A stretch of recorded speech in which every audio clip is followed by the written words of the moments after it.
Praise the lord. ఈరోజు దేవుని వాగ్దానము, ఉగ్రత దినమందు ఆస్తి అక్కరకు రాదు, నీతి మరణము నుండి రక్షించును. సామెతల గ్రంథము 11వ అధ్యాయము 4వ వచనము. సహోదరి సహోదరులారా, అవిశ్వాసులపై దేవుడు తన కోపాన్ని కుమ్మరించినప్పుడు వారి సంపదలు వారిని కాపాడలేవు. సంపదలతో ఎవరూ కూడా నిత్యత్వాన్ని సంపాదించుకోలేరు. దేవునికి బదులు డబ్బుపై ఆధారపడేవారు శాశ్వతంగా తమ సంపదను కోల్పోవడమే కాదు, సర్వస్వం కోల్పోతారు. లాజరు ధనవంతుడు ఉపమానంలో ధనవంతుడు ఖరీదైన బట్టలు ధరించాడు, ప్రతిరోజు విలాసవంతమైన జీవితాన్ని జీవించాడు.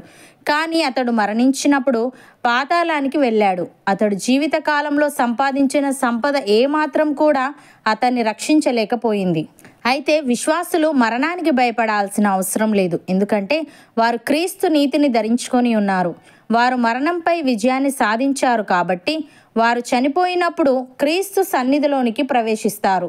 భక్తుడు ఈ విధంగా అంటున్నాడు: మరణము ఒకని అపరాధ మూలమున వచ్చినదై ఆ ఒకని ద్వారానే ఏలిన ఎడల కృపా బాహుల్యమును నీతి దానమును పొందువారు జీవము గలవారై మరి నిశ్చయముగా యేసుక్రీస్తును ఒకని ద్వారానే ఏలుదురు. కాబట్టి తీర్పు ఒక్క అపరాధ మూలమున వచ్చినదై మనుష్యులకందరికీ శిక్షావిధి కలుగుటకు ఎలాగు కారణమాయనో, అలాగే ఒక్క పుణ్యకార్యము వలన కృపాదానము మనుష్యులకందరికీ జీవప్రదమైన నీతి విధింపబడుటకు కారణమాయను. ఏలే అనగా ఒక మనుష్యుని అవిధేయత వలన అనేకులు పాపులుగా ఏలాగు చేయబడిరో, అలాగే ఒకని విధేయత వలన అనేకులు నీతిమంతులుగా చేయబడుదురు. మరియు అపరాధము విస్తరించినట్లు ధర్మశాస్త్రము ప్రవేశించెను. అయినను పాపము మరణమును ఆధారము చేసుకొని ఏలాగు ఏలెనో, అలాగే నిత్యజీవము కలుగుటకై నీతి ద్వారా కృపయు మన ప్రభువైన యేసుక్రీస్తు మూలముగా ఏలు నిమిత్తము పాపం ఎక్కడ విస్తరించెనో అక్కడ కృప అపరిమితముగా విస్తరించెను అని.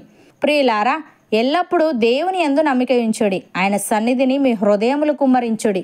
దేవుడు మనకు ఆశ్రయము. అల్పులైన వారు వట్టి ఊపిరి అయి ఉన్నారు, ఘనులైన వారు మాయాస్వరూపులు.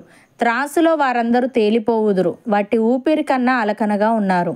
బలాత్కారమందు నమ్మిక ఉంచకుడి, దోచుకొనుట చేత గర్వపడకుడి. ధనము హెచ్చినను దానిని లక్ష్య పెట్టకుడి. అపోస్తలుడైన యాకోబు ఈ విధంగా అంటున్నాడు: ఇదిగో ధనవంతులారా, మీ మీదికి వచ్చడి ఉపద్రవములను గూర్చి ప్రలాపించి ఏడువుడి. మీ ధనము చెడిపోయెను, మీ వస్త్రములు చిమటలు కొట్టినవాయెను, మీ బంగారమును మీ వెండియు తుప్పు పట్టినవి. వాటి తుప్పు మీ మీద సాక్ష్యముగా ఉండి అగ్నివలే మీ శరీరములను తినివేయును. అంత్యదినముల యందు ధనము కూర్చుకొంటిరి. ఇదిగో మీ చేలు కోసిన పనివారికి ఇయ్యక మీరు మోసముగా బిగపట్టిన కూలి మొరపెట్టుచున్నది. మీ కోతవారి కేకలు సైన్యములకు అధిపతియగు ప్రభు యొక్క చెవులలో చొచ్చి ఉన్నవి. మీరు భూమి మీద సుఖముగా జీవించి భోగాసక్తులై వదదినమునందు మీ హృదయములను పోషించుకొంటిరి.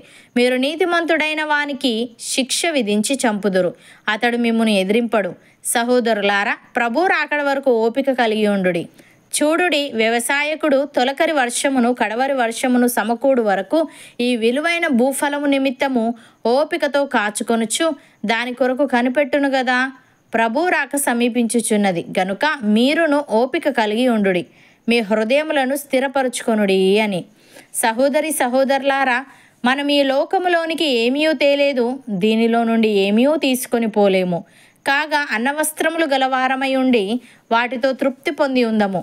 ధనవంతులగుటకు అపేక్షించువారు శోధనలోను ఉరిలోను అవివేకయుక్తములను హానికరములు అయిన అనేక దురాశలలోనూ పడుదురు.